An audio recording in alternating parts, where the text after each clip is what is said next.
biologist talk for your area every single year.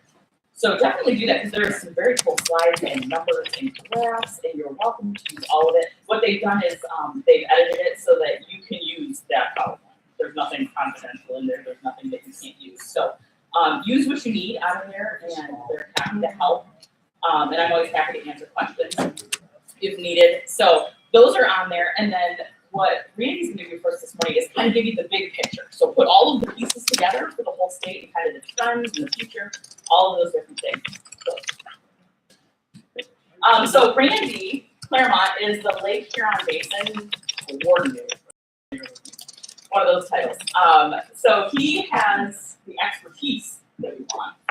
Not necessarily the lake that most people are on, but the expertise for sure. So he can give a little intro about himself, and then some of the let's get the sound on first. That's the same. He can fix the sound.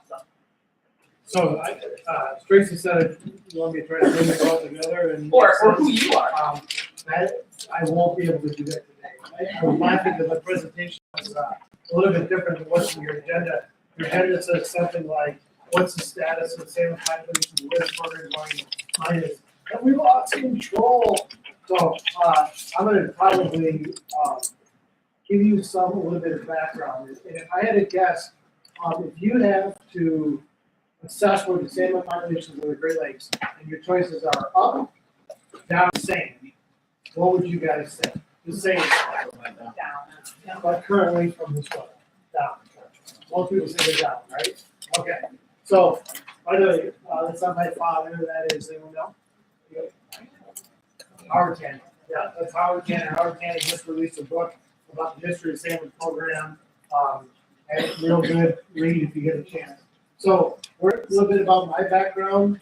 I'm originally from Frankenmuth, and if I could, I'm going to just tell a little story here. When I was 7, my parents got a series of books, and it was called Science I Can Read. Have you ever heard of that series?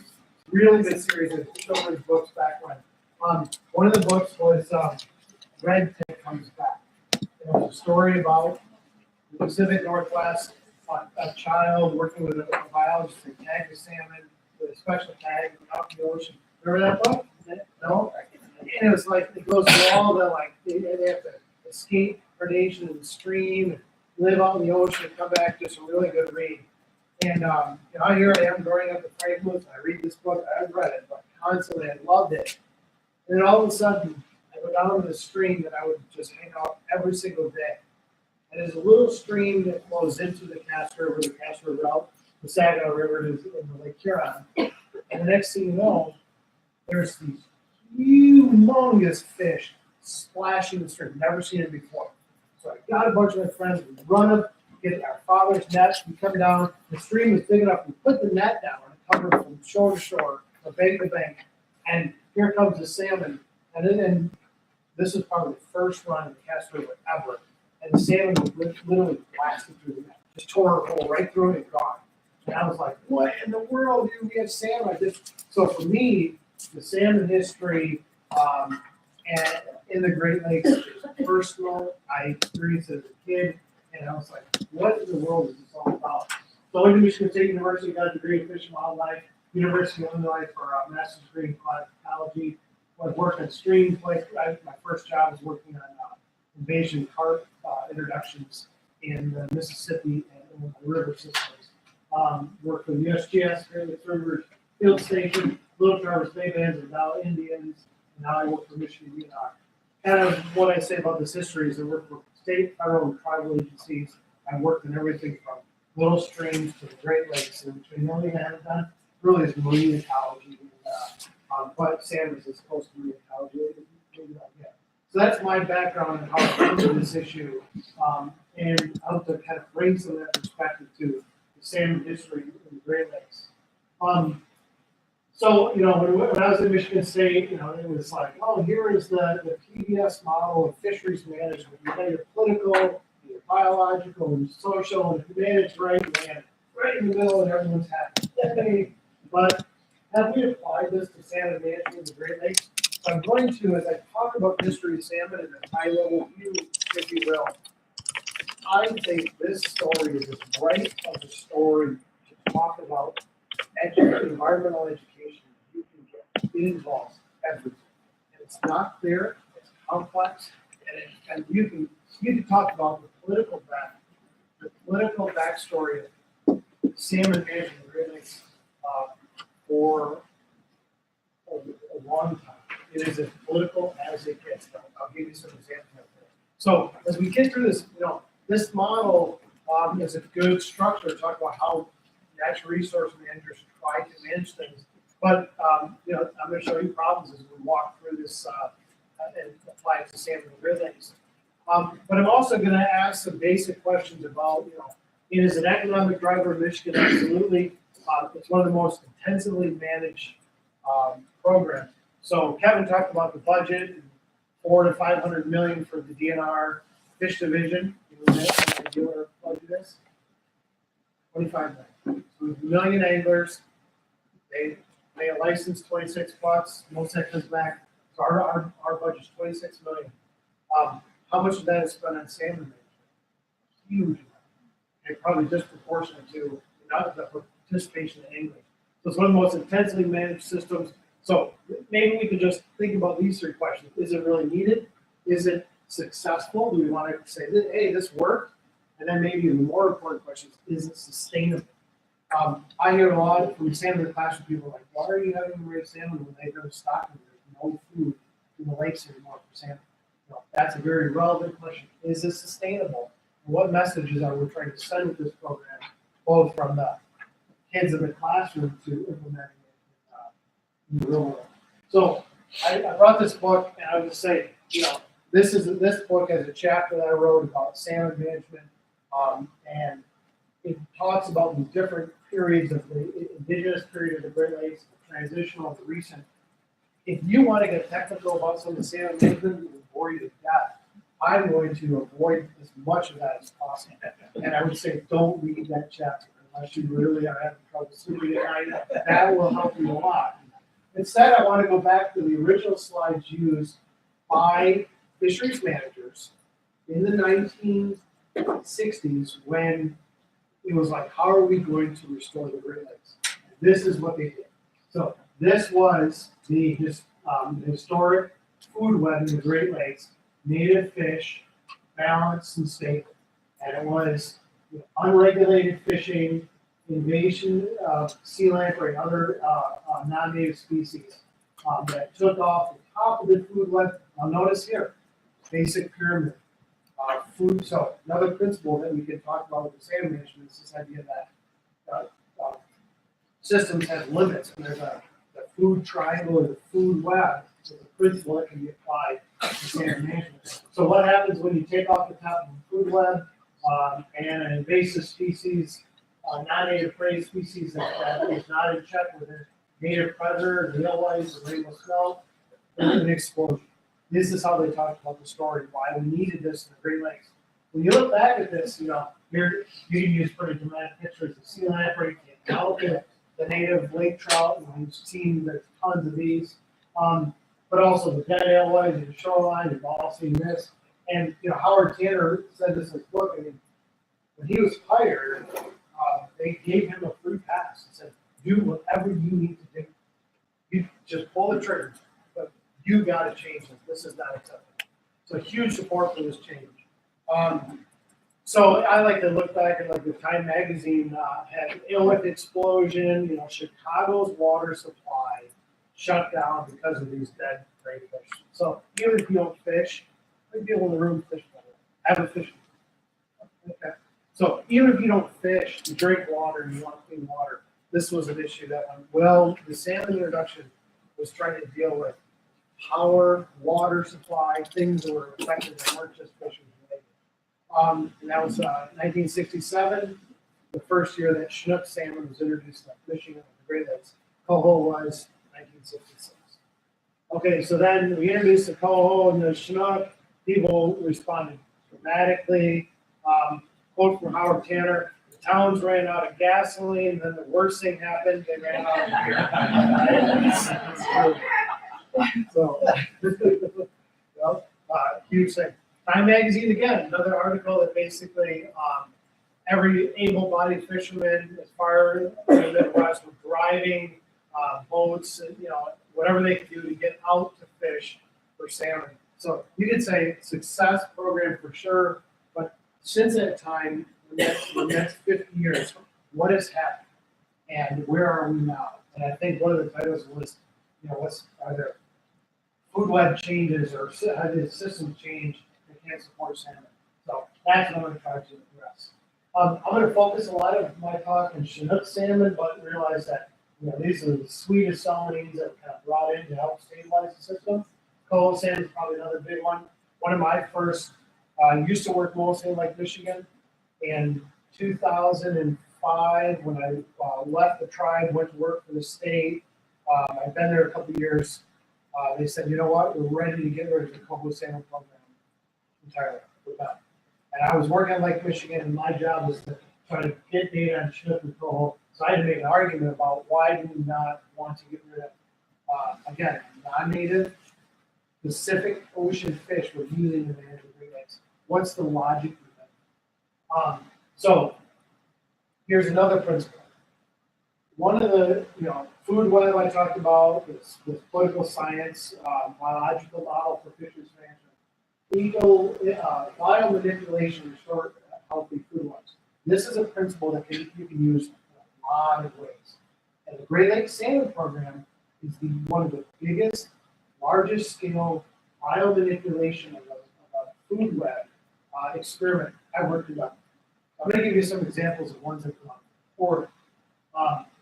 Just for, again, teasers about things, how you can play the same. On the cane toad, you ever heard about this? Introduced in Australia as biology to control the cane beetle.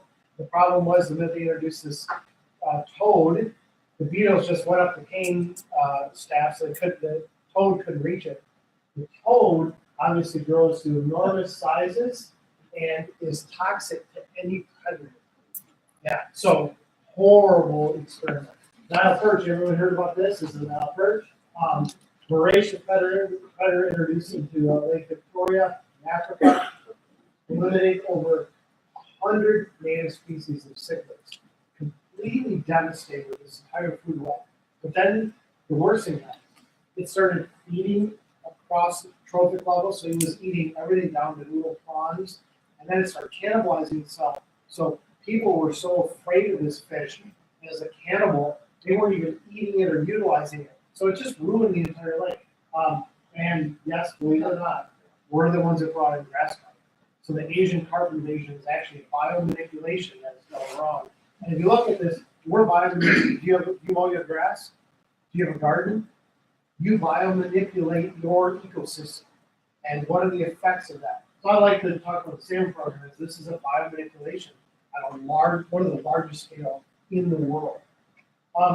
So let's get into this. When I talk about intensively managed, most of you probably don't know this, but we have a multi-million-dollar system where every salmon that we stock is tricked into going into a electronic system that measures it, puts it in a code wire tag. So if you catch a salmon now, I can tell you where it was from, where it was stocked. Okay, so that's a multi-million-dollar, what we call mass marketing program. Also, we have many large vessels doing hydroacoustic sonar because we have to figure out if there's enough salmon, food for the salmon to eat. So we use everything from sonar technology. We can estimate how many crayfish there are in Lake Michigan in 2.5 weeks, which is bigger than what they do in the North Atlantic to estimate cod and other species. So we have more resources going into counting crayfish in Lake Michigan than we do in the North Atlantic Ocean. So highly intensively managed system. Again, how do we deal with this problem? I use this graph in Lake Michigan as a really good example to illustrate some of the messages. We had to deal with the fact that this ecosystem is out of balance. So this graph represents a simple, let's stock Chinook salmon, and then let's see what's harvested. So stocking is the white, harvest is the red, and this was a great example of how the program is working. You're stocking the fish, they're eating the undesirable crayfish, and people are catching them. For a fisheries manager, we are still hunted by this. Wow. Because the more fish you put in, the more you get out. Put in more fish, you get more out. Put in more, you get more. I mean, we are still hunting by that. If I say today, I'm going to stock Higgins Lake with bluegill, you know, I can actually measure the increase in the perception of the fishing being better, even if I don't do it. Even if I don't do it. This right here is what really we had to deal with. So then, of course, the fishery crashes, okay? And instead of dead alewives on the beach, dead salmon on the beach. We're still stocking. So the first thing people said was like, you're not actually putting the fish in. You know that we had people in their own personal cars driving to the hatcheries, waiting for us to load the fish. They didn't believe us. Following the hatchery truck to the lake so they could see us dump the salmon in because we said we were stocking this many, and they were catching this many. But they were running out of food. It was out of balance. It was a nightmare of fisheries management. So now we had a series of, and I would say, this is uncoordinated stocking. One year we were in such a debate with the state of Wisconsin that we said, look, we got cut stocking. We cut our Michigan stocking by 1 million salmon, and the increase there for 2. And we're like, wait a second, this isn't working. So now we have a very coordinated program. Harvest has come back up. Notice the stocking levels now down, down, down, down. Recognition system productivity limits, food web pyramid, basic principles. Things look like they were going to be okay, but now look where we're at. We're at both for harvest and stocking, 1970 levels. So, is this a problem? Huge, So, social expectation building, salmon crash, people lost trust. So we decided to bring stakeholders in. I'm going to talk about this as we get into the social biological, because really what we want to do is say, like Kevin said, these are your fish, so you help us manage it. And I want to talk about that. But what I want to say is, when I asked that question about, what's going on with salmon here, Chinook salmon, stocked across the Great Lakes, salmon populations are down, and we are stocking fewer fish. In some lakes in Superior, wholly eliminated Chinook salmon stocking. Okay, there are Chinook salmon in Lake Superior. They're all natural, all that's produced. So we're laying low levels in terms of our salmon stocking across all of the Great Lakes and dealing with this. So let's look at part of the reason why. Getting into why are we doing this? Why do we have to reduce stocking? So this is a stocking graph. I just put in a bar line. What I want to show you is a bunch of coordinated major stocking reductions, driven by the fact that now this red graph represents the amount. I'm using Lake Michigan as an example here, but this is similar pattern for Lake Huron and Lake Ontario. An increase in net reproduction. So the fish become naturalized to the system. They reproduce in every little stream. They complete their entire life cycle. This alone, how ocean fish becomes naturalized to the freshwater system, we can talk about from biological standpoint for a long time. It's amazing. Do you know, I'll give you a little tidbit, the coho salmon that are stocked in Michigan, where they come back to? You know where we get our eggs from, the coho, the hatchery, Flat River. So when do the coho and the Flat River start coming back? We stock them there, so come back so we get the eggs, take them. When do they start coming back? In a month? Well, I mean in terms of month, what time? Yeah, August they start showing up. September they start really concentrating, and by October 1st we're ready to take eggs. Okay? Do you know that there's a wild population of coho in Lake Michigan that's completely separate from the Platte River? They spawn in some unique tributaries. One of them is the Jordan River. Do you know when those fish show up to spawn? Coho salmon, same species. November 14th. Okay? Why do they show up then? Nobody's fishing, right? Everyone's out hunting. So they have adapted their life cycle, this wild population of coho salmon, to outsmart the angler, right? To outsmart the predator. And so, when we realize these species have become naturalized now, we are now managing what we used to think we had control, but there's wild Chinook, there's wild coho, there's wild steelhead. How do we take that into account? One of the things we noticed with our wild production it was increasing to the point where not only is it exceeding the number of fish we stock, but in some years, there's many, many more millions of fish produced wild. And this last little cycle for Lake Michigan, the wild production dropped substantially. So is the lake telling us if there's a problem? Absolutely. What's the problem? This is just adding those two together, by the way. Total recruitment of salmon in Lake Michigan is way down. Well, here's their prey. So salmon eat mostly alewife. Alewife populations have declined. Now, why have they declined? Well, you're stocking some salmon. Yeah, now we're not stocking them in the lake. Natural production is declined. So let's get into this. This, you can say, is from salmon. We brought those populations down because, and by the way, we often get a question, maybe you get this too, well, there's not enough food for salmon, why don't we just rear the salmon, why don't we rear the food? You get that question a lot? Okay, so then we have these fancy calculations that are called bioenergetics. We can basically add up how much food do you need to grow a salmon like a crop from the little smolts that you guys stock to 20-pound, 2 to 3 year old king salmon. We added that up, and then we took every one of our hatcheries and said, pretend we don't rear anything but alewives. We're only going to rear alewives for salmon and fish. Okay? All year long, we're going to raise alewives for salmon like Michigan. How long do you think we can feed salmon and like Michigan? If you had a guess. A week? Yeah. 2 days. 2 days of production. And this is that 10% rule in the food pyramid, right? If you have 10 million salmon like Michigan, that's how many we have, almost the same number of people in the state as salmon like Michigan. You have 10 million salmon, and they're going to grow so big, they need 90% more of their biomass and prey to be able to get to that size, right?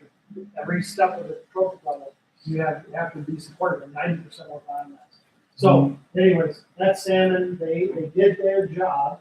Things are relatively stable, but then here comes the increase in natural production, zero quagga mussel introduction, food-led shifts entirely.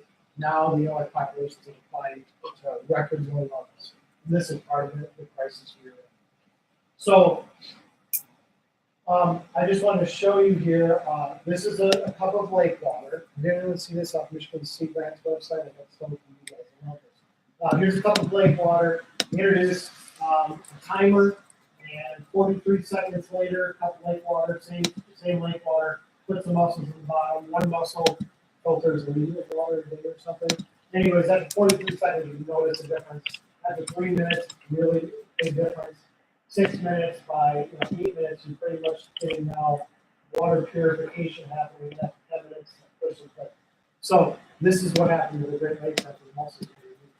They just filtered it out. I use a schematic. Right? This is a good way of talking about nutrient pathways, nutrient flows in the system, which is nutrients. Now they're being shut off by zebra and quagga mussels, and so they're not producing the plankton, they're not producing the benthic invertebrates. Therefore, the alewives aren't produced, they're declining, and the shrimp can't be supported. This is the typical story for zebra mussels. You've probably heard this, but people often forget about the other most important story. So what dynamic do you think we're missing in this one? People now think about just the feeding ecology of those 2 cups of water. I use the Isle Royal example here a lot with wolves and moose, like trying to interact with each other, the predator prey go up. Can you imagine if you went in and cut every single tree down? So now you've got the moose standing there looking at the wolves going, oh no. So that's what happened to Lake Michigan and all of the Great Lakes. The water got so clear that a Chinook now can see an alewife a mile away. So not only were they nutrient limited, now the predation favored the predator. And these food webs, all of them, for a brief period, it was like stepping in the gas. And fishing actually got better during this crash because they could also see a lure far away. And the predator was like getting this huge advantage, but you know what? It's not sustainable. So it's going to crash. So zebra mussels took out the nutrients, cleared the water, and favored this benthic pathway because where all the nutrients are now, they're not up here, and the Chinook salmon population ate out the alewives So I'm gonna go through, I'm just gonna put these all here, you know, when I talk about the book. From a science and a social standpoint, each one of these steps for Lake Michigan represent huge effort to try to model these systems and then work with the anglers to communicate the messages. So during the 80s and 90s when salmon crashed, we created a model called Connect. We tried to connect the salmon to the prey. And this is a very reactive way to try to, and we've run the models, we know what's going on, anglers, and they didn't like it at all. We tried to running just salmon models with no, you know, here, read this technical report, didn't work. We tried, this is called SCOL 1, which is like the status of these oligotrophic lakes in the 1990s. We developed, with the modeling effort, a tool that's called the 10 red flags, so we can communicate with other stakeholders. We started to buy on, but they were still like, we don't really understand the models and there wasn't trust. Tried another model called Reconnect. We had workshops. I mean, this, talk about intensive effort. We revised the red flags. We did a decision analysis. And finally, we started to get to the point where we said, you know what?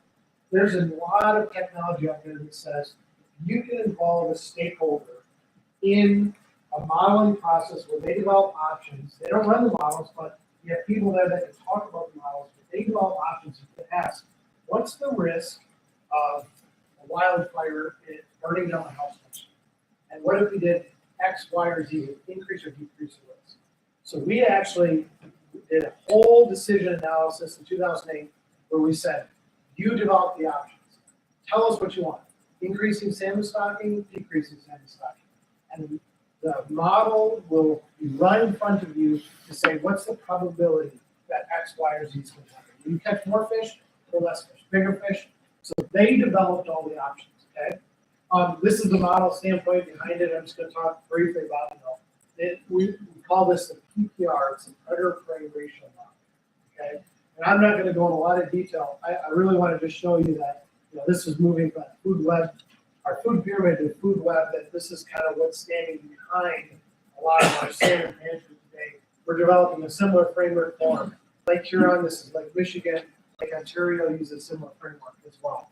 Okay, so basic principle, you teach ecology, the links in the air, and the snowshoe rabbit, the link population goes up, the hare population goes down, and oscillates back and forth, back and forth. That's the concept in the predator-prey ratio, is we should be able to model this basic ratio. So I put it up here. Here's the salmon populations modeled in terms of their biomass over time. Here's that big decline. So if we have this data and we have the crayfish data, then we can relate the two in a ratio. Okay, so we're just dividing the predator by the prey. And that ratio this is what we use in the stakeholder development. We have a target level, and then we have an upper threshold, okay? And if you notice, this is in a decimal, but it's really percent. The upper threshold is 10%. Makes sense, right? If Chinook salmon are eating more than 10% of their biomass in alewives, then they're outside the food pyramid. It's not going to be sustainable.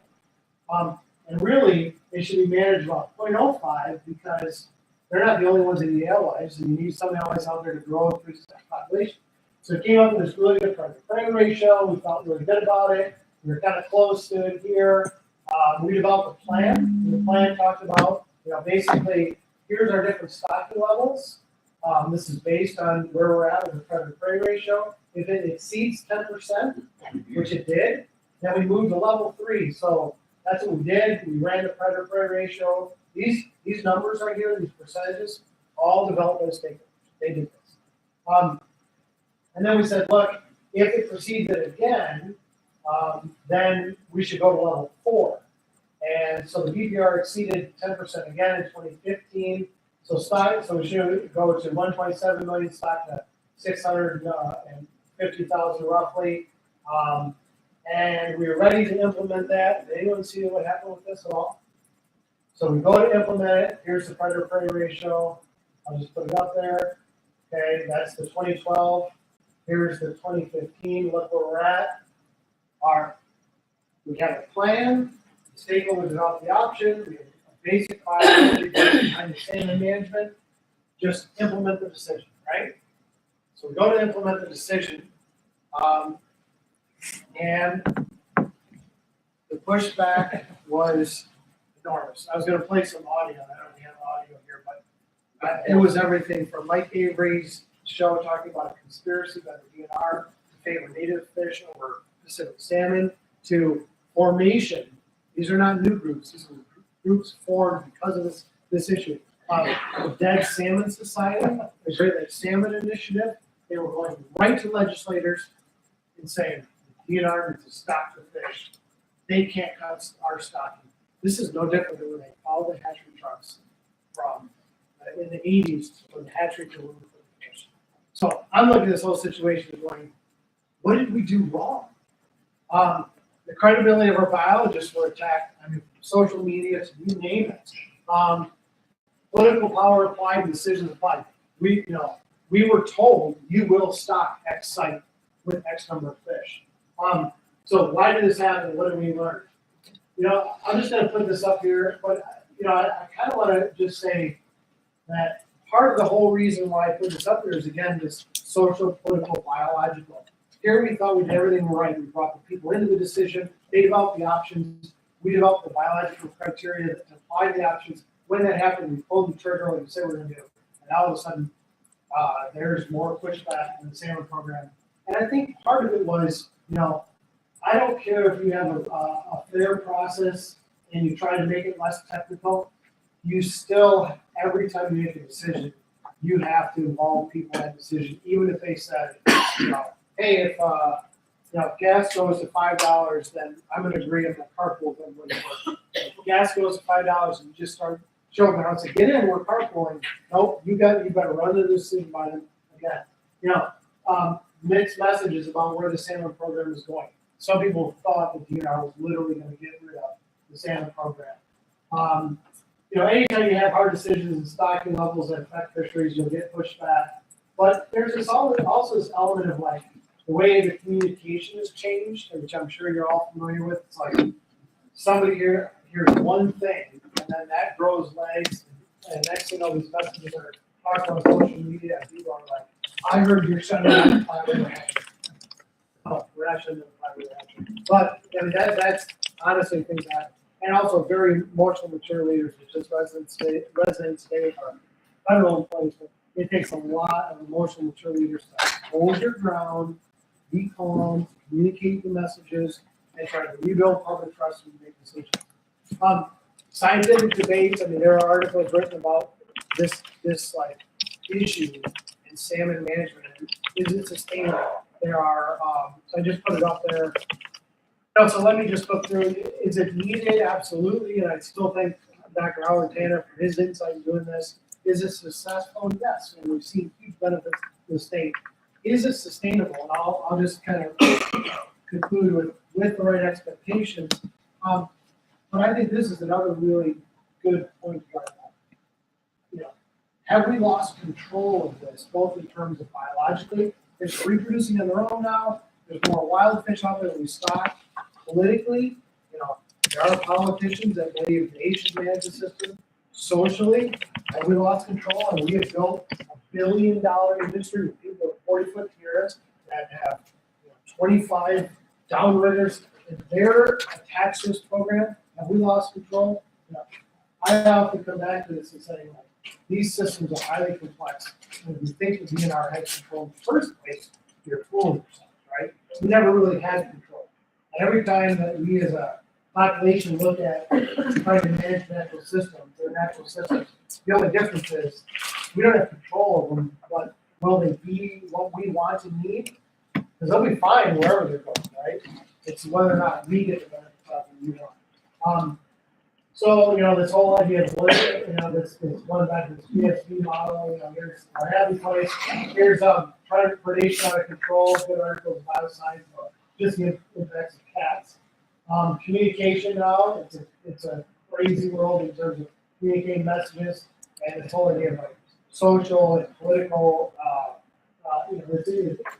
makes this model a little bit more complex, and I think you can dive into a lot of these topics in the salmon program in terms of messages, and it's right for that kind of stuff.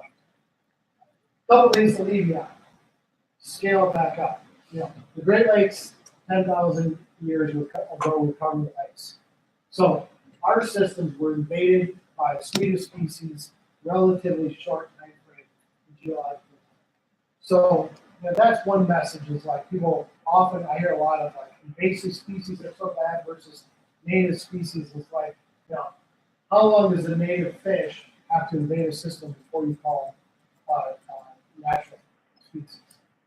Great book, Out of Eden, if you ever heard of it, like the Garden of Eden, talks about this a lot. So that's one message. The food webs now then were simplistic, now they're very complicated.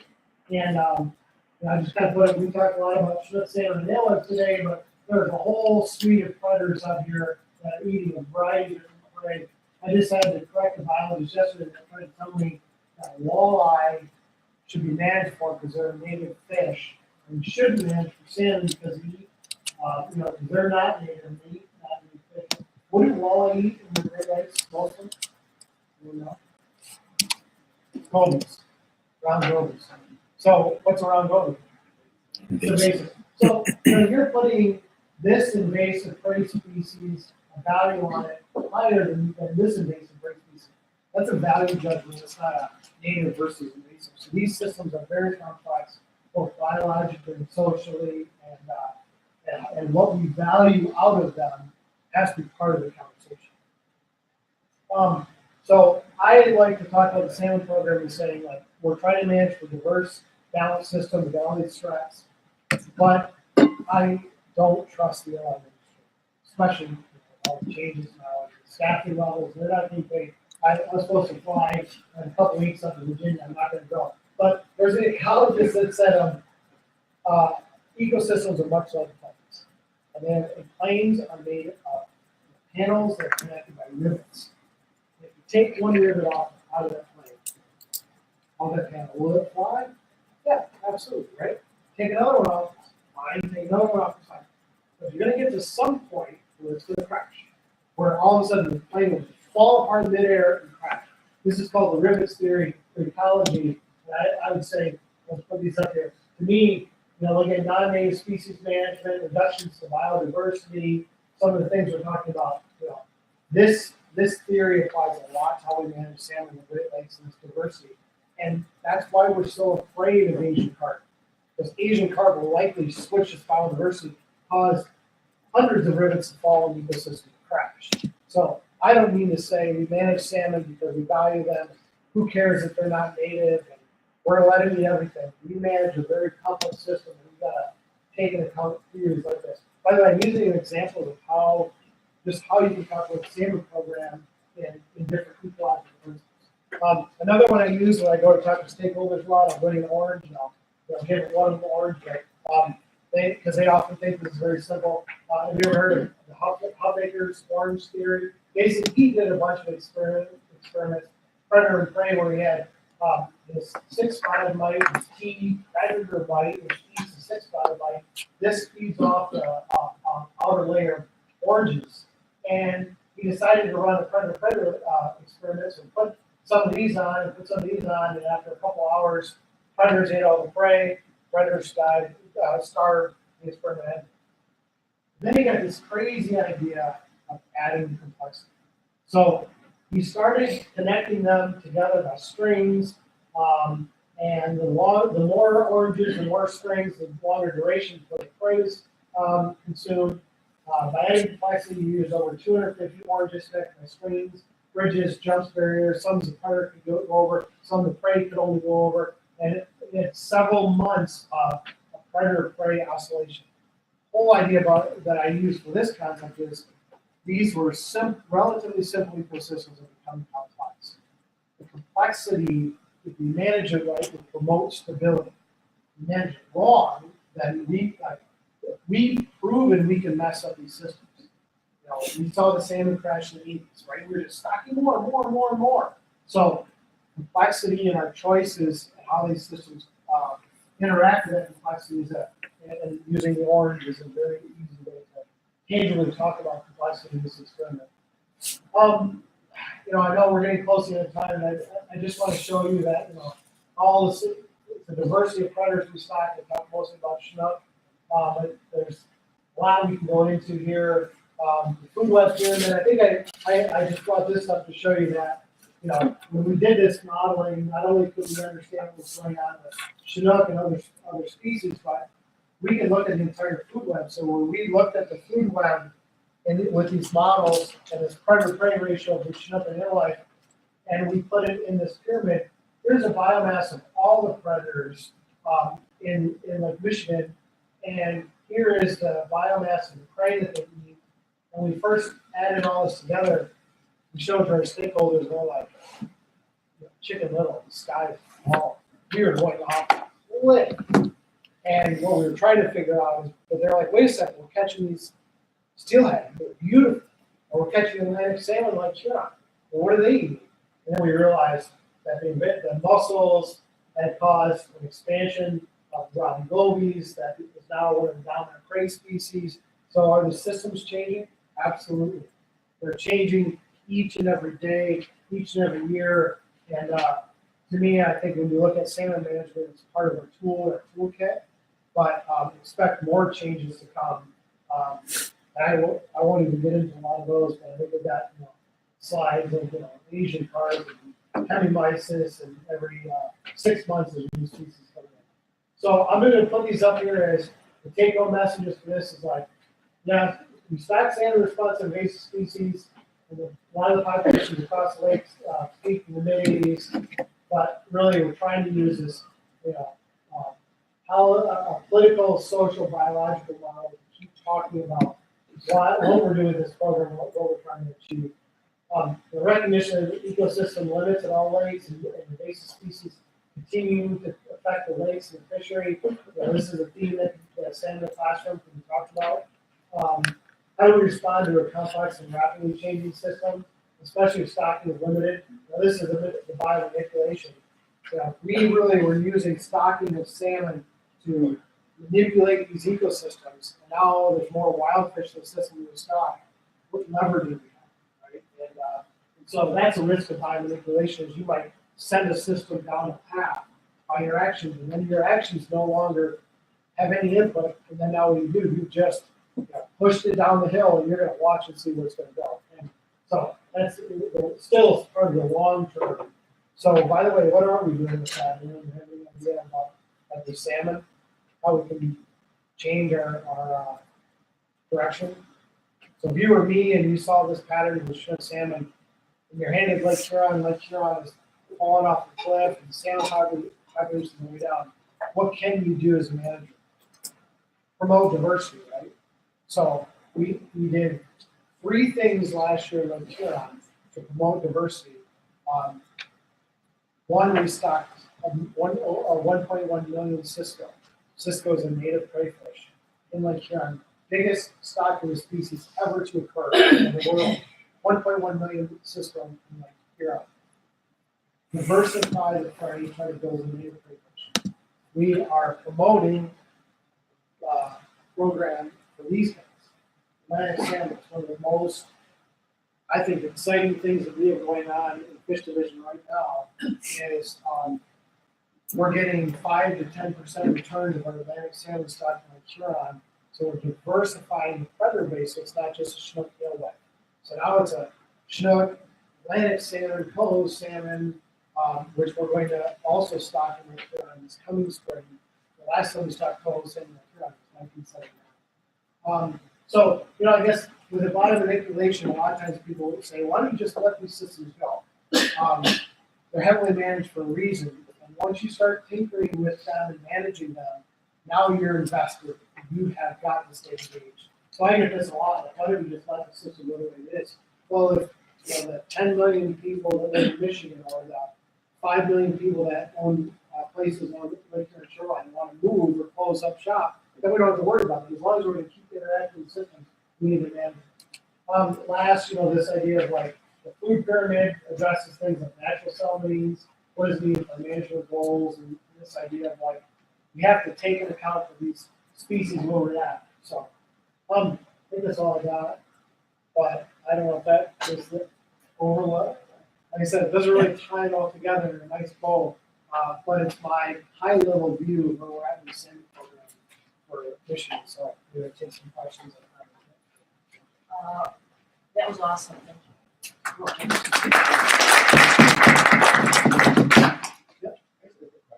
heard recently, several schools raising sturgeon. That's not Yes, it is. What is that? Yes, it is.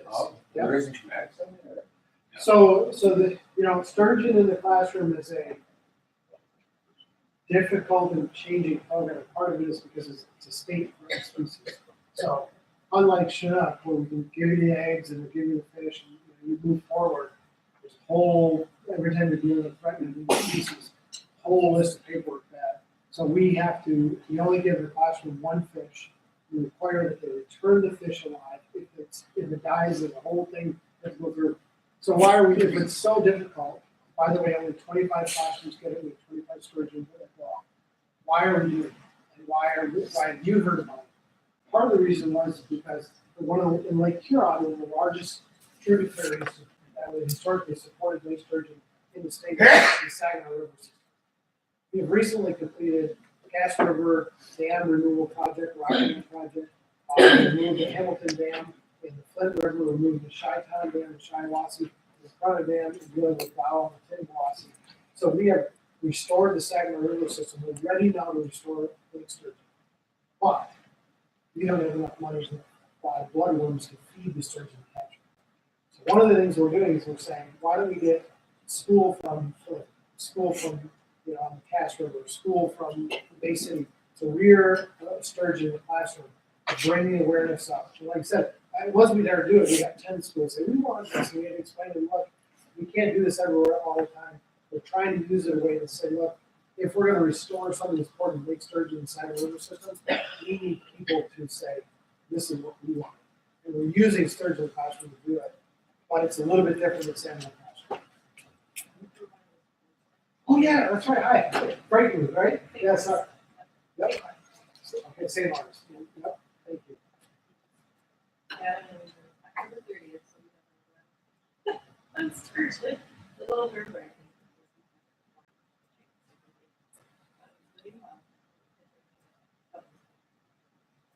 And the kids named us? Stuart. The first one we did last year wasn't at St. Lawrence, it was the first department in Cass River. But it was for Tinwassee, and it was Bumpus. It was a big deal when we used Bumpus. Brandon, you mentioned there's 3 things you were doing in Lake Huron.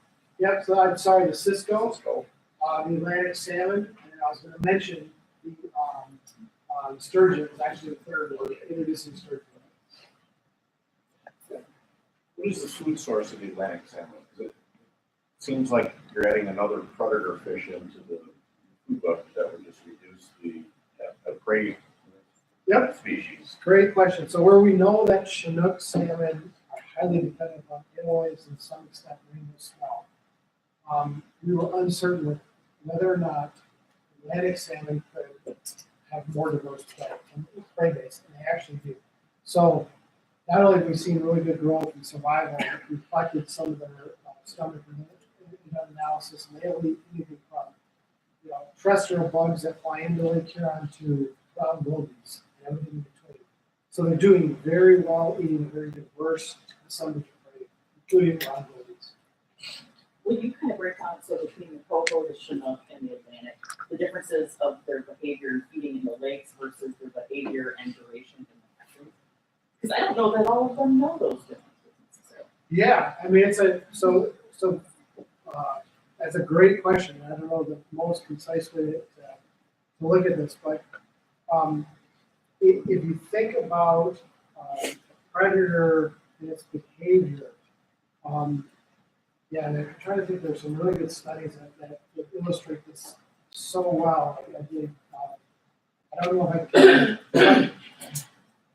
If you were to design an ecosystem, and let's say here's a tank, introduce whatever you want, and introduce it in whatever order you want, would you want to put in a specialty predator that is really dependent on one prey? Or would you want to put in a opportunistic predator that comes in deep. Okay? And there's a whole suite of experiments around that. The Nile perch, by the way, is an opportunistic predator. We eat anything, including itself. So is one good versus the other? You want to have both. You want a specialist and you want a generalist. Because the assumption is that the system will change. You know, 1 year we have a ton of alewives, in which case we've proven this with coho salmon. When alewives spawn, one alewife can produce 250,000 eggs, 250,000 eggs, one alewife. And those eggs incubate for about 48 hours. They just drift out in the water. So if you have all the alewives that spawn, they drift out in the water, and 30-mile-an-hour gale force winds come, kills everything. They're all done. No alewife producing it. Or you have very calm conditions, warms up just June 22nd, 95 degrees hot, and all those eggs hatch. They find food. You've got the biggest middle class you've seen in 10 years coming down. So when you have coho salmon in the system, those alewives by June grow to like an inch by July. The first predator to kind of like, I got it, is coho salmon. So coho salmon will eat other things, but they are literally the first to chop off and start drilling down coho. So when you look at the whole dynamic of like, and then the other one that's going to really do it, but the biggest end is the king salmon or snook. So if you have a potential of a lake being swamped by alewives, you're going to have both those predators. But if you don't have alewives, if you get bad year classes after year classes, Chinook and coho aren't going to do very well, in which case Atlantics will eat a variety of crayfish, steelhead will eat a variety of crayfish. So maybe you want it, and lake trout, whole different game. They grow very slow, can live in deep cold water, can go through periods of no food for a long time. So I guess the bottom line is having a diverse of predators, both specialists and generalists, is what you want. And each one of these different zones represent. And the biggest specialist is a king, probably the biggest generalist I had to put money on would be the Atlantic salmon. Like a brown trout, in a way, eating patterns, right? Yeah, But more opportunistic. brown trout is probably one step up from Atlantics in terms of their feeding ecology. Yep.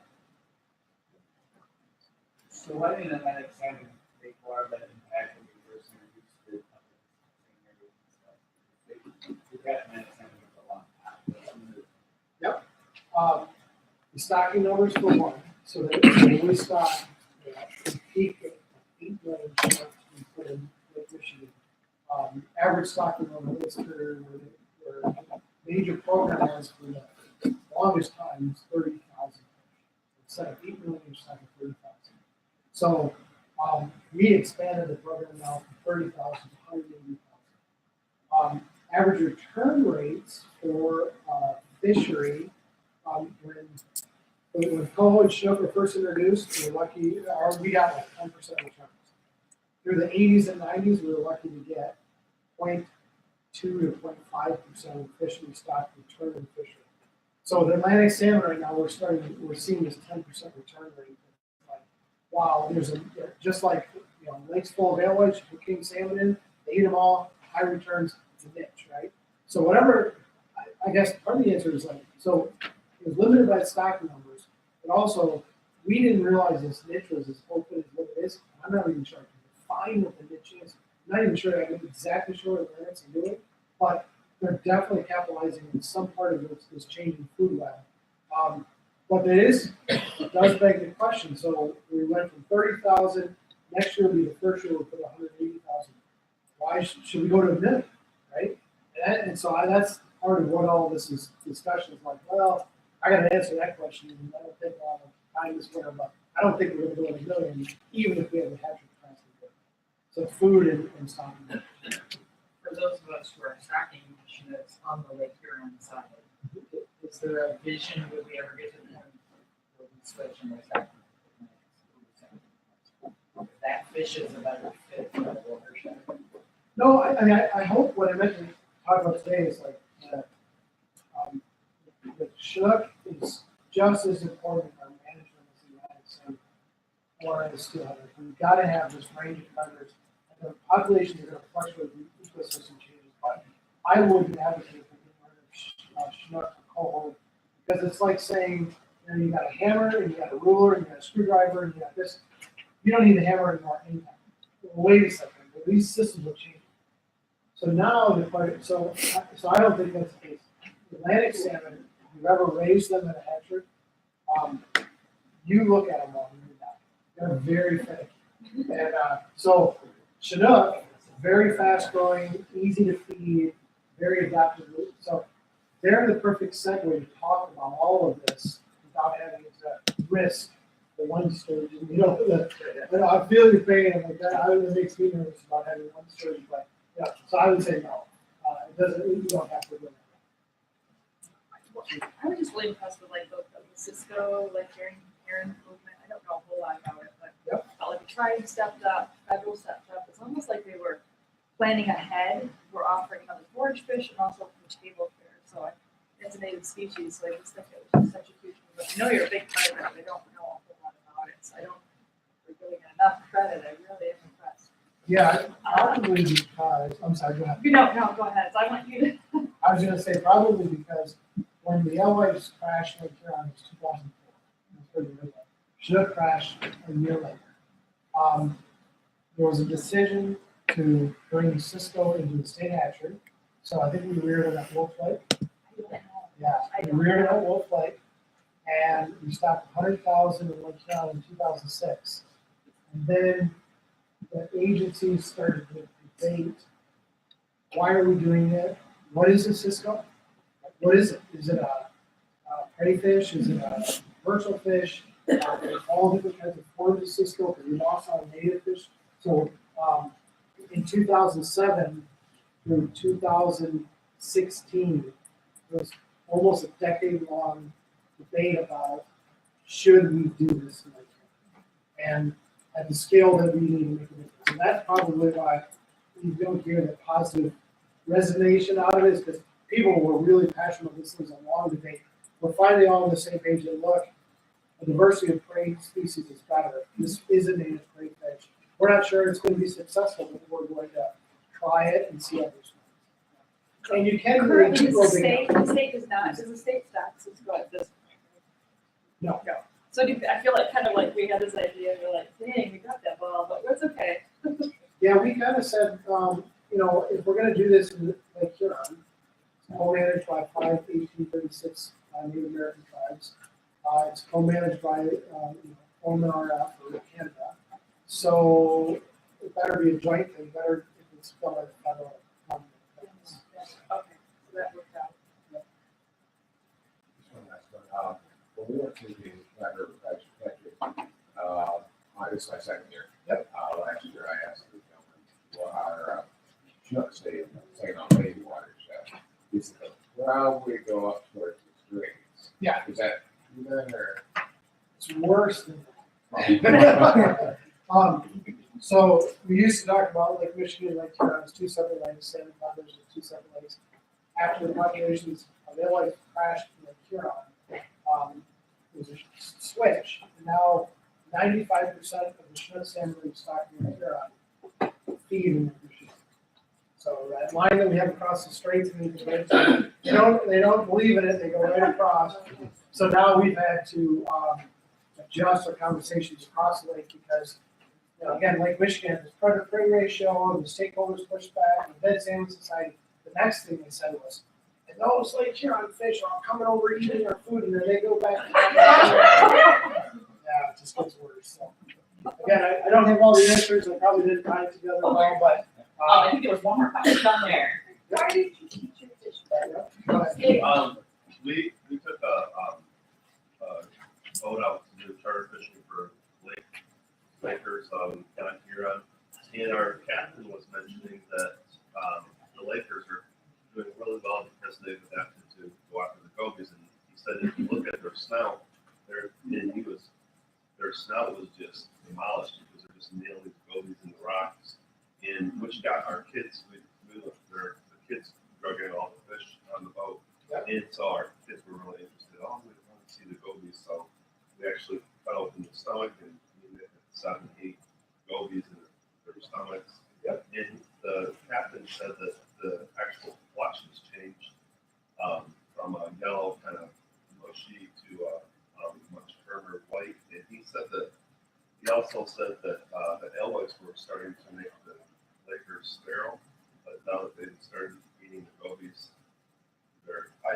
I was wondering if there was anything to that, if that's actually true, that by eating the gobies, they're now producing, not being sterile, producing more. Yeah, there's actually so much to what you're saying, and I understand this. Oh, you're fine. Okay?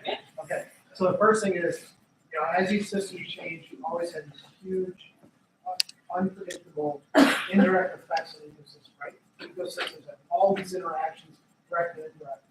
One of the effects of blooding alewives in the Great Lakes is they were not native to the Great Lakes. So they didn't have the food base that they needed. Consequently, they produced an enzyme in their stomach, actually through a bacteria to help them digest the food. That's called thymidase. Thymidase destroys thiamine. Thiamine is a B vitamin. So anything that needed alewife in the Great Lakes basically got thymidase, which means your B vitamin, and if you know anything about the B vitamin complex, it's huge for development, it's huge for the immune system, B6, B12, all those. So a lot of the predators through the 70s, 80s, 90s, they actually started to have recruitment failures. First we called it early mortality syndrome, then we called it thiamine deficiency syndrome. By the way, this also happened to alligators in Florida, I forget, there was like this whole pathway. It was like, whoa, it's this thymidase occurring all over. So then once the alewives declined, the gobies came up. And that lack of thiamine, I remember cutting a lake trout open in the 1980s, and it was like white. I mean, there's no color to it whatsoever. Then you're right. Not only did it give the gobies give food for lake trout, it also helped the thiamine problem that they then started reproducing. But who can tell me the bad pathway that gobies introduced caused loons to die? You know this? Yeah. Yeah. So if you're going to have zebra mussels and quagga mussels, you might have round gobies. The round gobies is a native predator of the dry-sided mussels in the Caspian Baltic Sea region. So people often say, what's the impact of invasive species? Can't you tell us? I say, first, no, we cannot tell you the impact. And here's the example I'll use. So if you're going to have mussels, you might as well have gobies. When gobies came in, they ate the mussels. The mussels cleared the water. The water produced algae growth. The algae died and started decaying, promoting the bacteria that produces botulism. That is then filter fed by the mussels, consumed by the gobies.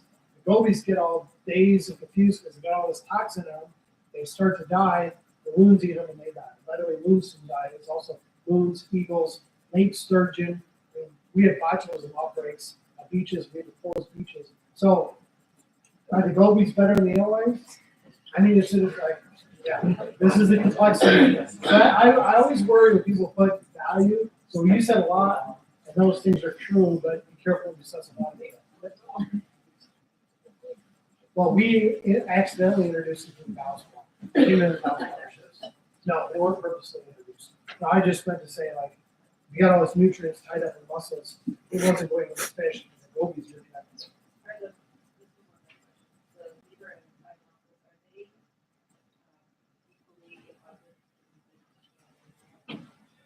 No, there's a lot more in Lake Michigan Basin because Lake Michigan is more productive. But there's a debate about whether they've reached the carrying capacity or they're still going up. First zebra mussels, then quagga mussels is a deeper cousin. So now it's almost 99% quagga mussels. But I think they're out to 500, 600 feet of water. So we don't know if they've reached the carrying capacity or not.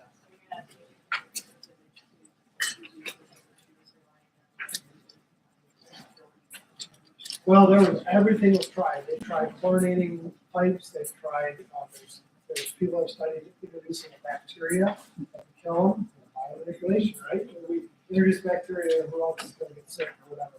So there's a lot of effort out there, and there's still work being done to see like, can we control them in certain areas where it's critical for fish farms. Tracy, sorry if I went over. Oh, you're Thanks so fine. much for your time, and, Thank you. hopefully it helps a little bit about the salmon program, so. That's fabulous, thank you.